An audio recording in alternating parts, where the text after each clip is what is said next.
Assalamualaikum warahmatullahi wabarakatuh. Saya Ganul Laksono Akbar dari kelas Manajemen Law Firm kelas F, NIM 2017 353. Saya di sini akan menjelaskan atau menguraikan beberapa jurnal untuk memenuhi tugas manajemen law firm. Saya akan membagikan share screen-nya. Nah, yang pertama, jurnal yang pertama yang berjudul Analisis Efektivitas Manajemen Perubahan pada Firma Hukum MAP. Dalam abstraknya ini, jurnal ini menjelaskan perubahan adalah suatu upaya organisasi dalam mengembangkan bisnis atau usaha mereka untuk dapat bertahan di suatu industri. Tidak terkecuali firma hukum MAP sebagai penyedia pelayanan jasa hukum di Indonesia.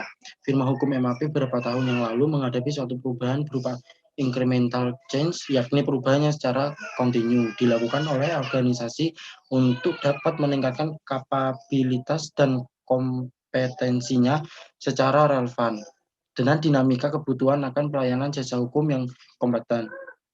Penelitian ini sendiri dimaksudkan untuk menilai seberapa efektif firma tersebut mengelola perubahan. Perubahan itu sendiri adalah menyangkut mengimplementasian client relationship management atau CRM ke dalam proses bisnis firma. Menurut hasil penelitian, peran managing partner dinilai sudah efektif serta dengan bantuan advokat dapat membantu firma tersebut dalam mengelola perubahan yang ada. Penelitian ini didukung oleh beberapa manajemen tools untuk mengevaluasi efektivitas pengelolaan perubahan yang dilakukan oleh firma hukum MAP serta kurva perubahan Kubler-Ross. Lewin-Tristic model serta force field analysis oleh Kurt Lewin.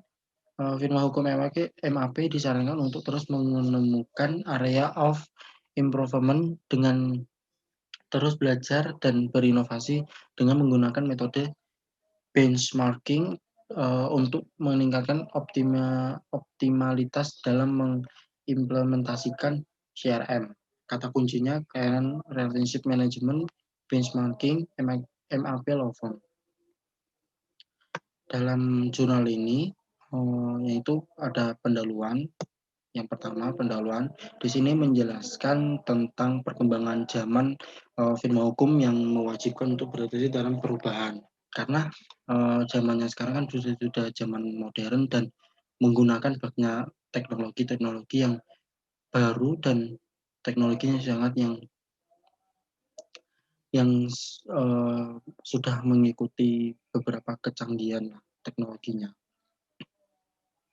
Di sini di pendahuluannya sendiri, sini ada kalimat peningkatan komunikasi yang efektif dengan menggunakan teknologi terbaru sampai pada optimalisasi sistem kompensasi. Semua hal tersebut dimaksudkan merespon terhadap perubahan-perubahan yang di dalam lingkungan yang apabila dilakukan dengan efektif dalam membantu firma hukum untuk dapat meraih tujuan organisasinya.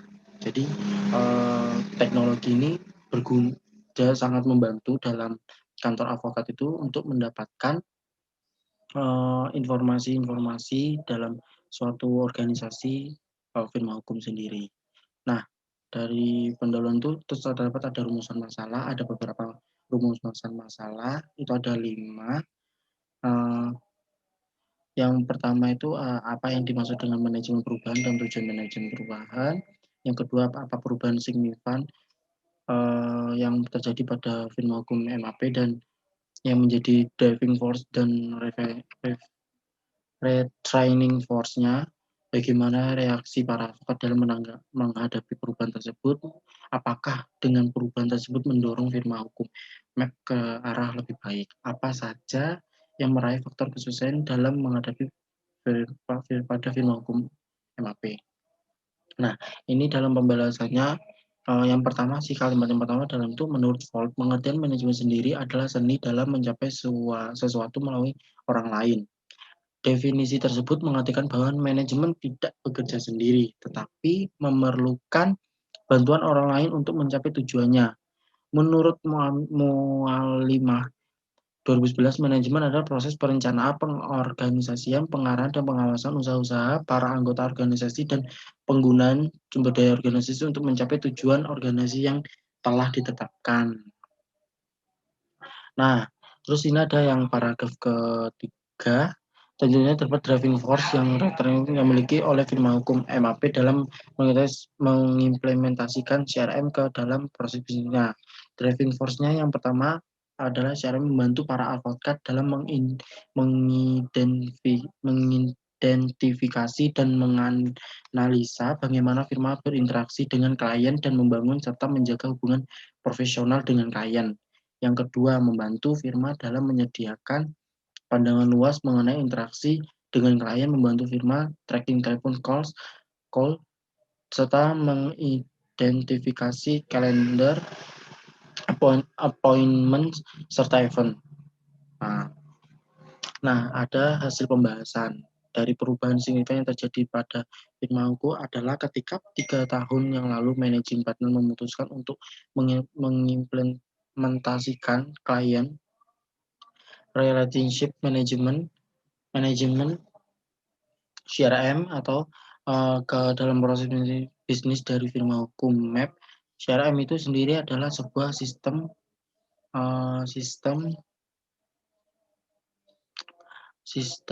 yang digunakan untuk merencanakan, menjadwalkan, dan mengendalikan aktivitas-aktivitas pra-penjualan dan pasca penjualan dalam sebuah organisasi.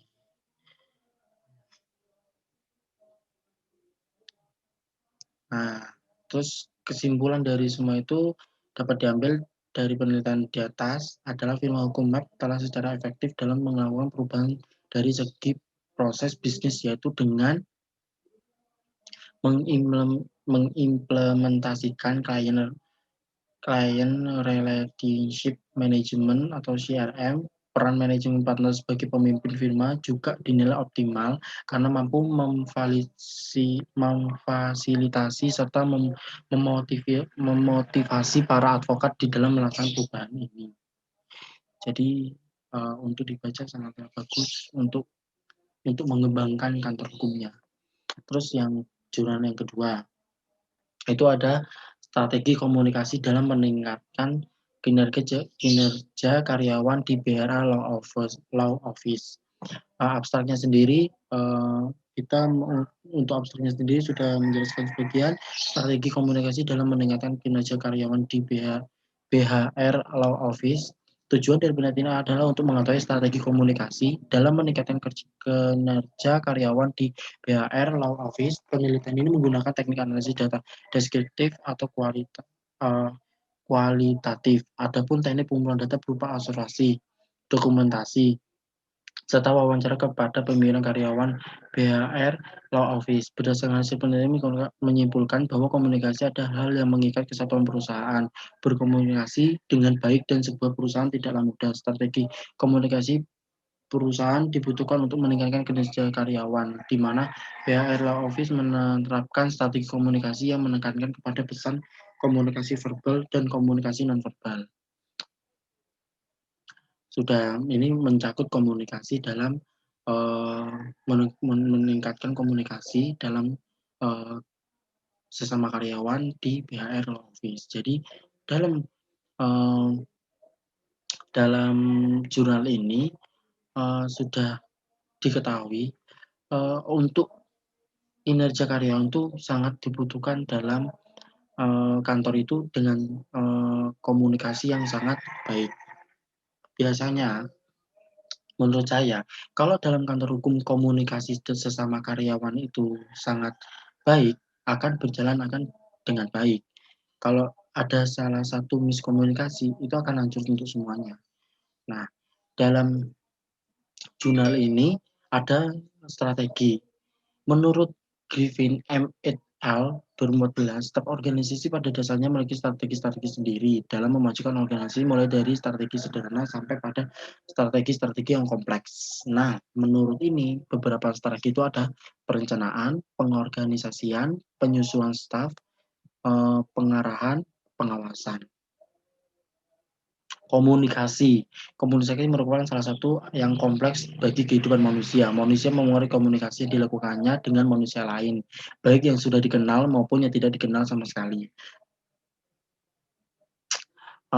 Dalam Kamus Besar Bahasa Indonesia dijelaskan bahwa komunikasi ialah pengiriman dan juga penerimaan pesan atau berita antara dua orang atau lebih sehingga pesan yang dimaksud dapat dipahami. Menurut Harzana,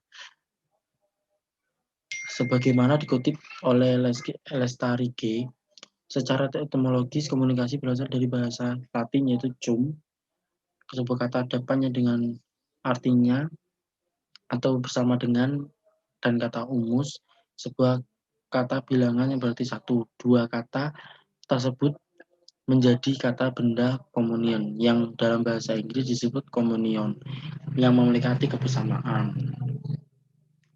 Terus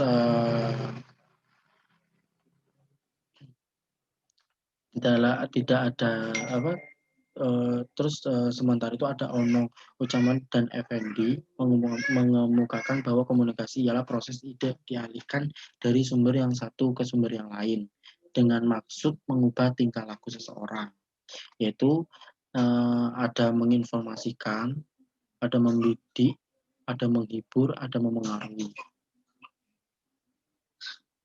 Terus ada menurut Harzana tadi itu ada jelas dan ringkas, ada penggunaan kata, itu sangat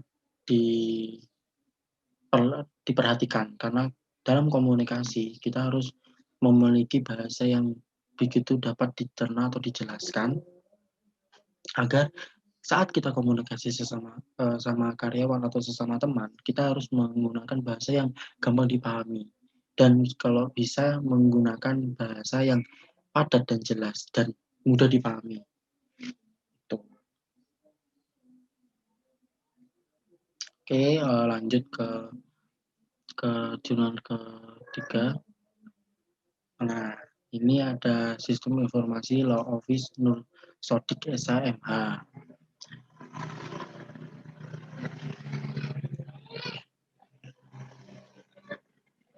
Nah, di sini yang saya tadi baca sebagian, di mana kantor hukumnya Nur Sodik SHMH dan Partners Profesi Kuat ini menggunakan sistem web dan informasinya seputar kantornya itu melalui websitenya resmi dari kantor hukum Nur Sodik SHMH ini.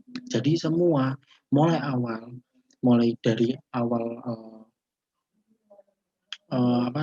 pendirinya, terus sistemnya ada terdapat apa aja di kantor hukumnya itu sudah dijelaskan dan caranya untuk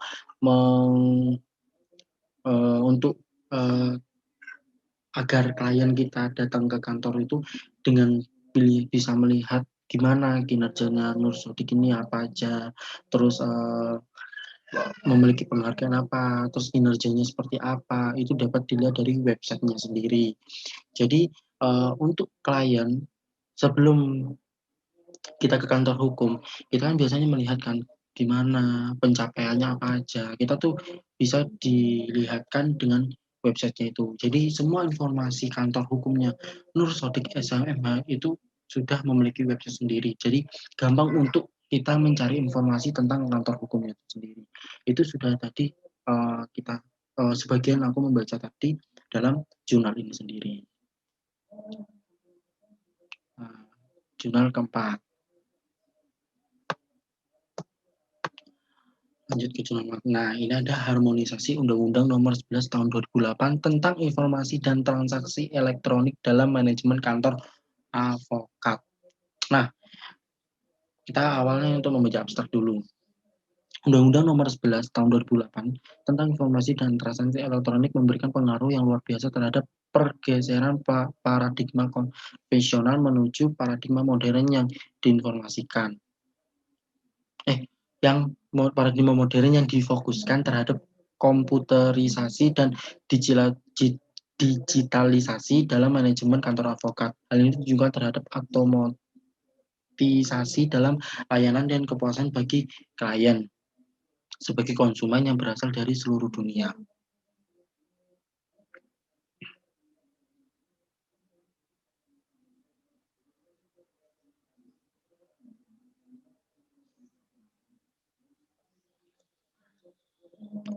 Karena otomatisasi yang bersifat lintas batas digunakan dalam elektronik manajemen kantor advokat akan mempengaruhi prestasi atau kinerja lawyer profesional dalam memberikan layanan bantuan di bidang jasa hukum bagi masyarakat mulai dari masyarakat tingkat bawah sampai masyarakat tingkat atas. Sehingga pada akhirnya profesionalisme kinerja layanan hukum lawyer lebih meningkatkan kepercayaan dan kepuasan bagi klien terhadap layanan mereka. Nah, tadi sebagian yang aku baca dari jurnal ini sendiri, di mana dalam jurnal ini kayak mengedepankan teknologi yang modern dan semua tentang menggunakan komputer ataupun sekarang itu sangat dibutuhkan dalam kantor hukum itu sendiri. Karena teknologi informasi sangat diperhitungkan sekarang karena modelnya sekarang itu zaman era teknologi. Semua hal informasi didapatkan itu di teknologi atau melewati website ataupun melalui Google dan sekarang itu kantor hukum semua itu menggunakan itu sendiri. Jadi semua informasi tentang kantor hukum itu sudah ada di websitenya kantor hukum itu sendiri. Jadi kita untuk klien untuk melihat kantor hukum itu kayak gimana kita sudah mendapatkannya lewat websitenya itu sendiri.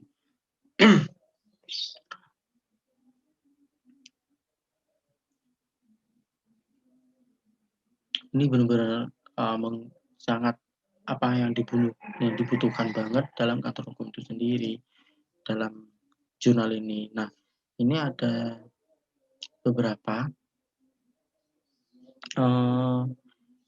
yang sangat teknologi yang informasi yang ada beberapa yang perlu dikelompokkan. Yang pertama, teknologi masukan, teknologi keluaran, teknologi perangkat lunak, teknologi penyimpanan, teknologi telekomunikasi,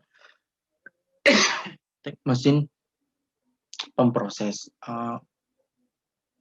Teknologi penyimpanan otomatis kayak memiliki surat-surat yang perlu untuk dikopi untuk disimpan dari kantor hukum itu sendiri. Jadi beberapa itu ada sendiri untuk menyimpanannya. Terus telekomunikasi biasanya kayak menggunakan lah jaringan internet untuk itu sendiri kayak wifi ataupun apalah itu banyak.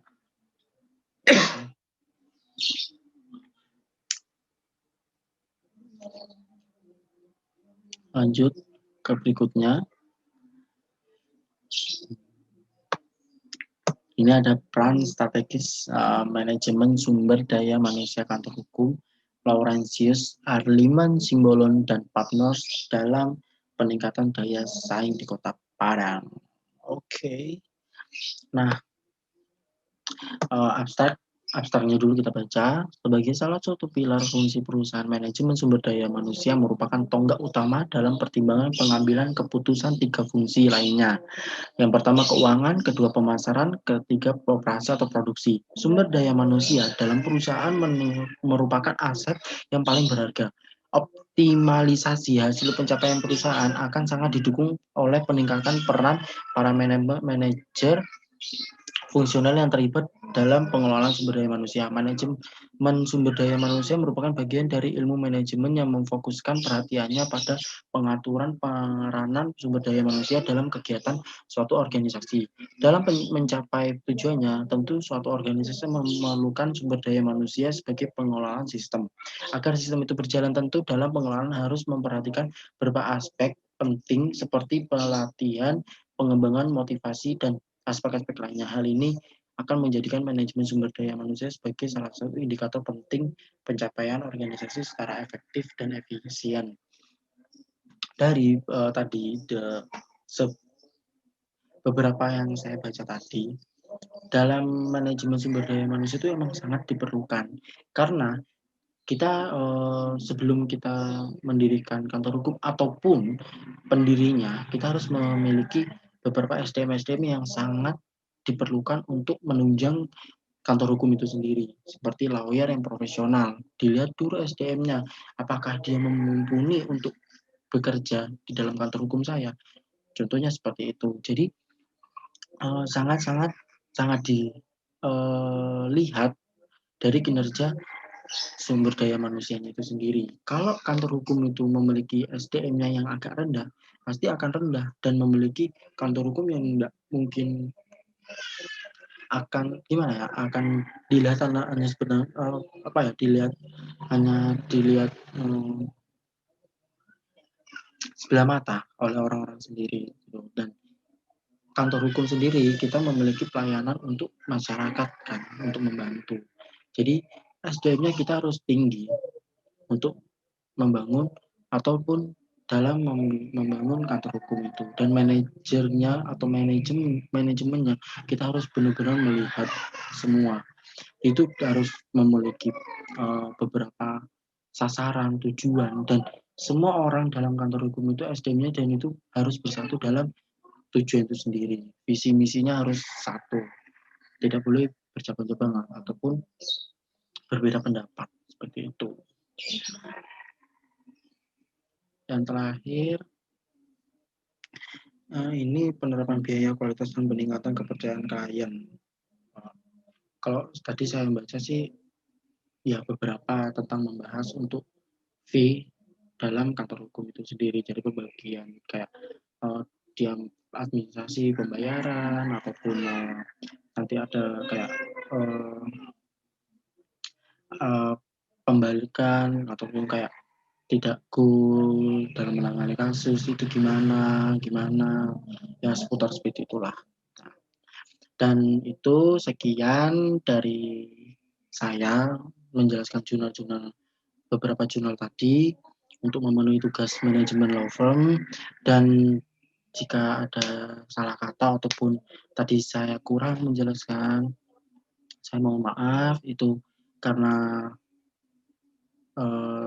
kemampuan saya untuk menjelaskan dan apa yang saya sudah baca tadi itu, mohon dimaafkan. Terima kasih sudah menonton dan